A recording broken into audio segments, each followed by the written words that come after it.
नमस्कार सभी साथियों को स्वागत करता हूं सबका इस यूट्यूब चैनल पर जिसका नाम है स्टडी विद पीएन लोधा। साथियों, रीट लेवल फर्स्ट हेतु मैंने सुबह एक वीडियो डाला था। आंसर की माध्यमिक शिक्षा बोर्ड की आ चुकी है, ऑफिशियल आंसर की। अब आपके पास 26 अक्टूबर तक का समय है रीट लगाने के लिए। तो किन प्रश्नों पर रीट लगाई जा सकती है, हम यहाँ पर रीट लेवल फर्स्ट में जो हिंदी भाषा फर्स्ट थी, भाषा फर्स्ट हिंदी जिनके थी, उनकी ऑफिशियल फर्स्ट आंसर की यहाँ पर हम देखेंगे। आपने देख भी रखी होगी, लेकिन इम्पोर्टेंट चीज़ ये है कि भाई जो आपके फाइनल आंसर की या सेकंड आंसर की, जिसको हम रिजल्ट भी कह सकते हैं, उसमें कितने प्रश्न यहाँ पर फर्स्ट आंसर की वाले डिलीट हो सकते हैं या फिर कितने पर बोनस मिल सकता है।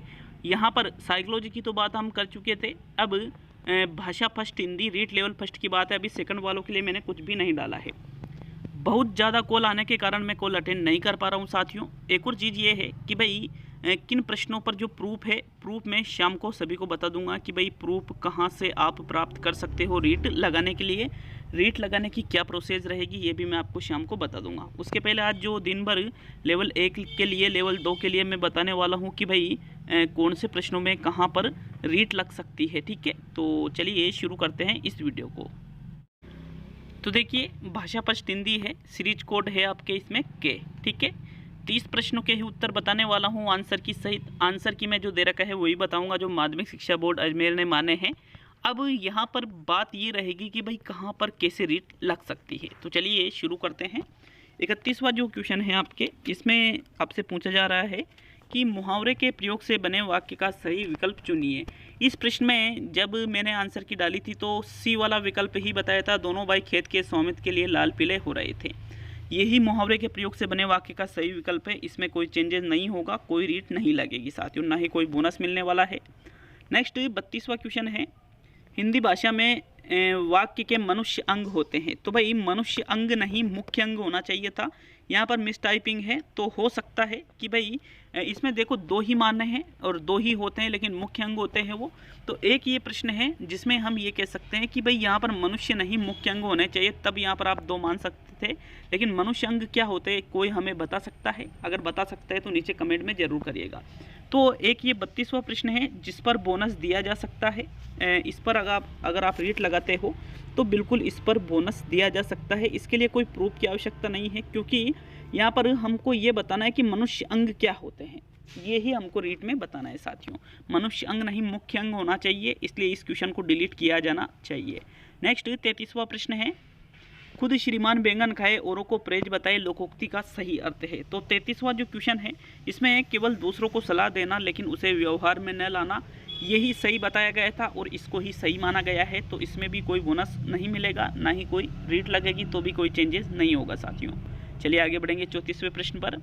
परोपकार में किस संधि का प्रयोग है? वृद्धि, यण, गुण और अयादि। तो देखो, परोपकार जो शब्द है, इसमें संधि की अगर हम बात करें तो पर प्लस उपकार है, यहाँ पर परोपकार शब्द बन जाता है। तो गुण संधि का ही उदाहरण है, कोई डाउट नहीं है। 34वें में भी बिल्कुल सही आंसर है, बी वाला ही इसमें सही रहेगा, कोई रीट इसमें भी नहीं लगेगी। चलिए आगे बढ़ेंगे प्रश्न नंबर 35 पर। 35वां प्रश्न, मुझे विश्वास है कि उन्हें किसी अन्य बंदी से नहीं मिलने दिया जाता था। उक्त वाक्य है सरल वाक्य, संयुक्त वाक्य, मिश्र वाक्य, साधारण वाक्य। देखो, यहाँ पर की से वाक्य जुड़ा हुआ है और 100 बार मैंने सब बताया होगा कि भाई की से जुड़ा हुआ वाक्य मिश्र वाक्य होता है। तो मिश्र वाक्य ही सही बताया गया था और यही माना गया है, इसमें भी कोई चेंजेस नहीं होगा साथियों। नीचे कमेंट में ज़रूर बताएं कि भाई कितने क्वेश्चन आपके हो रहे हैं। प्रश्न नंबर 36 है, आपका जीवन सुखमय हो अर्थ के भेद के आधार पर यह किस प्रकार का वाक्य है? विधानवाचक, संकेतवाचक, इच्छावाचक, आज्ञावाचक। तो भाई जीवन सुखमय हो मतलब यहाँ पर इच्छा प्रकट की जा रही है, जहाँ पर इच्छा या आशीर्वाद दिया जाता है वो इच्छावाचक वाक्य होता है। तो बी वाला विकल्प 36वें में बिल्कुल सही है, इसमें भी कोई डाउट नहीं है। नेक्स्ट प्रश्न नंबर 37, एक ये प्रश्न है, व्याकरण शिक्षण प्रणाली में किस प्रणाली को विकृत रूप में सुग्गा प्रणाली भी कहते हैं? निगमन, पाठ्यपुस्तक, अव्याकृति और आगमन। मैंने आपको सूत्र भी बताया था, लेकिन अगर सूत्र विकल्प में नहीं है तो पाठ्यपुस्तक को सही माना जाएगा, और बिल्कुल सूत्र विकल्प में नहीं है इसलिए पाठ्यपुस्तक प्रणाली ही सही है। बाकी अगर सूत्र भी होती तो फिर रीट लगाने की हम उसमें सोचते, लेकिन इसमें रीट लगाने वाली कोई बात ही नहीं रही, इसलिए 37वें क्वेश्चन में ओनली सी वाला ही आपके सही रहेगा, इसमें भी रीट नहीं लगेगी साथियों। चलिए आगे बढ़ेंगे प्रश्न नंबर 38 पर। 38वां प्रश्न, नवीन शिक्षण पद्धतियों में प्रोजेक्ट पद्धति के व्यापक प्रयोग का श्रेय किसको है? तो भाई प्रोजेक्ट पद्धति मतलब प्रयोजना विधि की बात की जा रही है, तो जॉन ड्यूई और किलपैट्रिक, जॉन ड्यूई की प्रयोजनवादी विचारधारा पर आधारित है प्रयोजना विधि, जो कि किसने दी थी, किलपैट्रिक के द्वारा ये विधि दी गई थी। तो दोनों ही इसमें रहेंगे, इसमें भी कोई चेंजेस नहीं होने वाला है। 38वें में आपके ए वाला विकल्प बिल्कुल सही है। चलिए आगे बढ़ेंगे प्रश्न नंबर 39 पर। 39वां प्रश्न देखो, 39वां प्रश्न, इसमें आंसर की मैं जब पहली बार बताया था तो कुछ कंफर्म नहीं था, लेकिन उसके बाद मैंने एक वीडियो और बनाया था। उस वीडियो में मैंने सभी को ये बता दिया था कि भाई ये जो परिभाषा दी गई है, शिक्षकों को बालक की रुचि का सदैव ध्यान रखना चाहिए। जब बालक की रुचि पढ़ने की ओर नहीं हो तो उसे नहीं पढ़ाना चाहिए। इससे उसके विचारों में बाधा पहुंचती है। पाठ पढ़ाने से पूर्व उन्हें पाठ में बालकों की रुचि पैदा करनी चाहिए। ये जो कथन भाषाई कौशल से संबंधित है, ये हर स्टीवेंसन कई लोग बता रहे थे, लेकिन जो मेरा दूसरा वीडियो आया था जिसमें मैंने बताया था कि किसके आंसर दो रहेंगे, जब ऑफिशियल आंसर की नहीं आई थी, तो बिल्कुल मैंने सी हर्बर्ट बताया था और सी वाला ही माना गया है, हर्बर्ट ही। तो इसमें भी आप रीट लगा भी सकते हो, लेकिन कुछ फ़ायदा नहीं मिलने वाला है। हर्बर्ट ही सही है, इसका तो प्रूफ भी है मेरे पास, ठीक है, कोई डाउट नहीं है इसमें भी। नेक्स्ट प्रश्न नंबर 40, पाठ्य पुस्तकों के उद्देश्य के अंतर्गत पाठ्य पुस्तकें शिक्षक या बालकों के लिए बिल्कुल साध्य नहीं वरन साधन होते हैं, क्योंकि पाठ्य पुस्तकें साध्य नहीं होती है। पाठ्य पुस्तकें तो क्या है, साधन है। इसमें ए वाला विकल्प ही 40वें में सही बताया गया था साथियों, और यही सही माना गया है। तो इसमें भी कोई डाउट नहीं है, ना ही कोई रीट लगेगी। चलिए आगे बढ़ेंगे प्रश्न नंबर 41 पर। भाषा शिक्षण में उपयोगी श्रव्य दृश्य साधन है रेडियो, श्यामपट्ट, अभिनय और पोस्टर। तो भाई श्रव्य दृश्य साधन की बात करें तो रेडियो श्रव्य है, श्यामपट्ट दृश्य है, पोस्टर दृश्य है, लेकिन अभिनय क्या है, श्रव्य दृश्य है। तो इसमें भी कोई रीट नहीं लगेगी। 41वें में बी वाला विकल्प बिल्कुल सही है, कोई इसमें चेंजेस नहीं होने वाला है।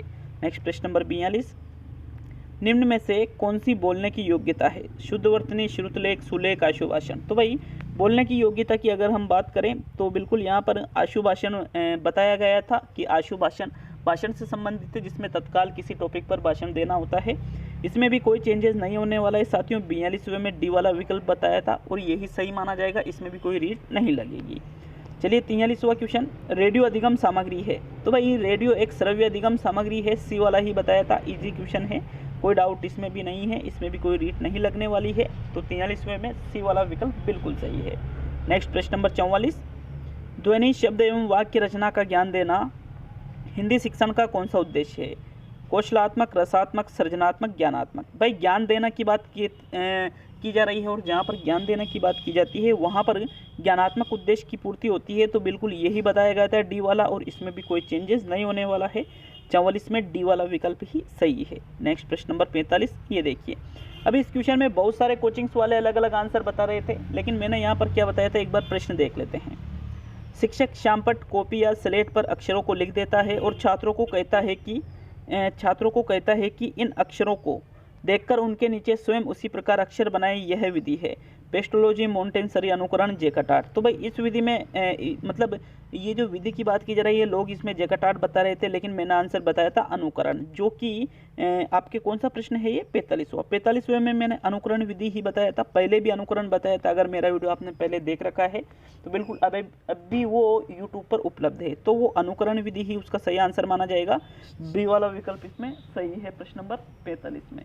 चलिए आगे बढ़ेंगे प्रश्न नंबर 46 की ओर। 46वां प्रश्न, बहुविकल्प सही गलत, विषम का चुनाव, युगलीकरण एवं रिक्त स्थान की पूर्ति किस प्रकार के प्रश्नों के भेद है। तो इस प्रश्न में मैंने वस्तुनिष्ठ प्रश्न इसका राइट आंसर बताया था, और वस्तुनिष्ठ प्रश्न ही इसका सही आंसर है, इसमें भी कोई डाउट नहीं है साथियों। 46 में सी ही आपका सही आंसर रहेगा। चलिए आगे बढ़ेंगे प्रश्न नंबर 47 पर। तो चलिए आगे बढ़ते हैं साथियों, 47वां क्वेश्चन देखेंगे। प्रश्न नंबर 47 है, विद्वान का स्त्रीलिंग है महिषी, ज्ञानी, विदुषी, विभूषी।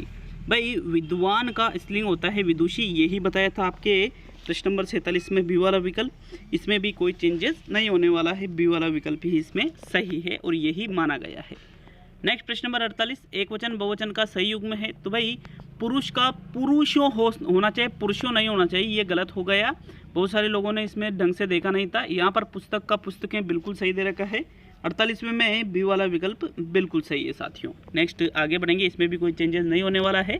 तो 49वां, उद्देश्य शब्द का सही अर्थ है अनुपम, तैयार, व्याकुल, परिश्रमी। बहुत सारे लोग 49वें क्वेश्चन में व्याकुल भी बता रहे थे, लेकिन भाई इसका व्याकुल नहीं होगा, बल्कि इसका जो राइट आंसर है वो तैयार रहेगा। तो तैयार वाला जो है सी वाला विकल्प ही मैंने आपको यहाँ पर बताया था, और ये विकल्प ही इस क्वेश्चन का बिल्कुल सही आंसर है, इसमें भी कोई चेंजेस नहीं होने वाला है। नेक्स्ट ये प्रश्न नंबर 50 है, बड़े बड़े महात्मा सदैव लोगों की शंकाओं का समाधान करने के लिए उद्यत रहते हैं, वाक्य में कौन सा काल है? तो भाई इसमें रहते हैं वर्तमान की बात की जा रही है, यहाँ पर संभावना नहीं है, भूतकाल है ही नहीं, भविष्य है नहीं, सामान्य वर्तमान काल ही इसका राइट आंसर बताया गया था।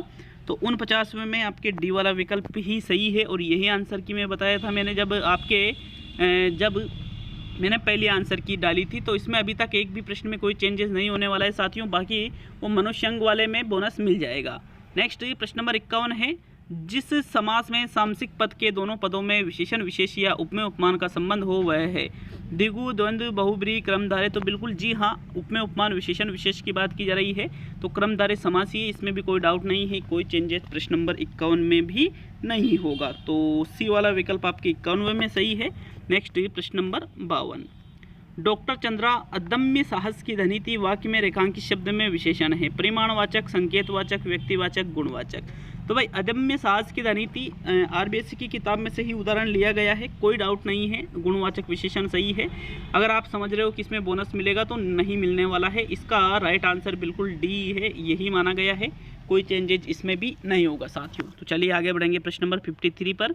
निम्न में से उद्धरण के लिए प्रयुक्त किया जाने वाला चिन्ह है? भाई ये योजक चिन्ह लग रहा है, ये पूर्ण विराम लग रहा है, ये अल्प विराम लग रहा है, लेकिन यहाँ पर देखिए ये उद्धरण का बिल्कुल राइट आंसर है, बी वाला ही सही बताया गया था, इसमें भी कोई चेंजेस नहीं होने वाला है, रीट भी इसमें नहीं लगेगी, ना ही आंसर चेंजेज होगा, ना ही बोनस मिलेगा। चलिए आगे बढ़ेंगे प्रश्न नंबर 54 की ओर। 54वां प्रश्न, उस शिक्षा शास्त्री का नाम बताइए जिन्होंने कहा था स्कूल एक बाग है, अध्यापक माली है और बच्चे पौधे के समान है? वाजबन, फ्रोबेल, रेकाली, मोंटेसरी। तो जी हाँ फ्रोबेल है, इसमें भी कोई डाउट नहीं है, फ्रोबेल ही राइट आंसर सभी ने बताया था, इसमें कोई डाउट वाली बात नहीं है। 53 में बी वाला, सॉरी जो 54 है ये तो 53 क्या 54 है, सी वाला जो फ्रोबेल विकल्प है बिल्कुल सही है, इसमें भी कोई चेंजेस नहीं होगा। तो 55वां क्वेश्चन, राष्ट्रपिता महात्मा गांधी द्वारा प्रवर्तित बेसिक शिक्षा का एक प्रमुख सिद्धांत है? व्यक्तिगत विभिन्नता पर बल देना, कक्षा के स्थान पर प्रयोगशाला में शिक्षा देना, मातृभाषा के माध्यम से शिक्षा प्रदान करना, खेल के माध्यम से शिक्षा देना। तो भाई इसमें मैंने आपको सी वाला ही विकल्प बताया था, 55वें में सी वाला ही सही माना गया था, लेकिन मैंने आपको पहले वीडियो में ये कहा था कि भाई इसमें डी वाला भी मान सकते हैं कि भाई हो सकता है खेल के माध्यम से शिक्षा इसमें भी दी जाती है, बट मातृभाषा पे इन्होंने सर्वाधिक बल दिया था, इसलिए सी वाला विकल्प यहाँ सही माना जाएगा।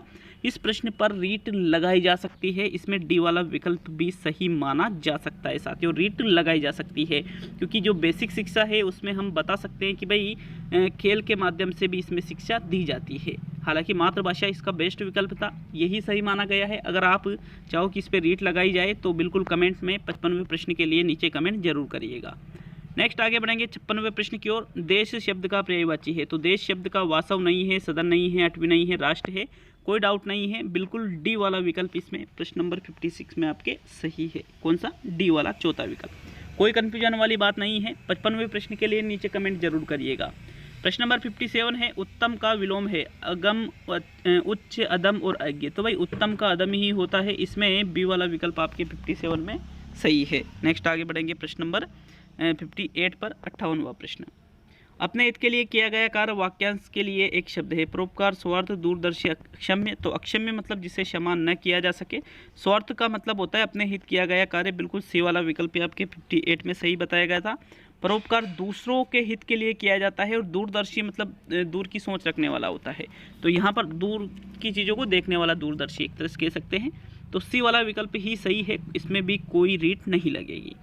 प्रश्न नंबर 59 है, विद्वेष शब्द में उपसर्ग है? वी, विद, वी और वह। तो भाई विद्वेष में वी उपसर्ग लगा हुआ है, कोई डाउट नहीं है, ए वाला विकल्प आपके 59 में बिल्कुल सही है। अंतिम और 60वां प्रश्न था इसमें, यथाशक्ति शब्द में समास का प्रकार है? अविभाव, बहुब्रीहि, तत्पुरुष और कर्मधारय। तो यथाशक्ति शक्ति के अनुसार अविभाव समास का प्रयुक्त हुआ है, ए वाला विकल्प 60वें प्रश्न में बिल्कुल सही है। तो भाई ये थे हिंदी के, मैंने बता दिया है जिन जिन प्रश्नों में संशय था। मात्र एक प्रश्न है मातृभाषा वाला, जिसमें खेल के माध्यम से भी कहीं ना कहीं शिक्षा दी ही जाती है साथियों, तो उस पर माना जा सकता है, रीट लगाई जा सकती है, ठीक है, बेसिक शिक्षा वाले पे। बाकी मुझे नहीं लगता है कि किसी एक वो मनुष्य अंग वाली बात है, तो उनके लिए अब 2 ही प्रश्न मुझे लगे, बाकी में तो कोई रीट लगने का, कितनी रीट लगा तो कुछ नहीं होने वाला है। तो चलिए अब अगले वीडियो में मिलते हैं। अगले वीडियो में हम जिनके संस्कृत भाषा सेकंड थी, संस्कृत भाषा सेकंड थी जिनके, उनका वीडियो भी लगभग 1 या 2 घंटे बाद आ जाएगा कि कहाँ पर बोनस, कहाँ पर रीट लगेगी। बिल्कुल सारे ही सब्जेक्ट लेवल 1 के पूरे होने के बाद में लेवल 2 के ऊपर वीडियो आ जाएंगे। आज लगभग 3 बजे के बाद में लेवल 2 के वीडियो आएंगे। ठीक है, तो मिलते हैं अगले वीडियो में। बहुत बहुत धन्यवाद सभी का।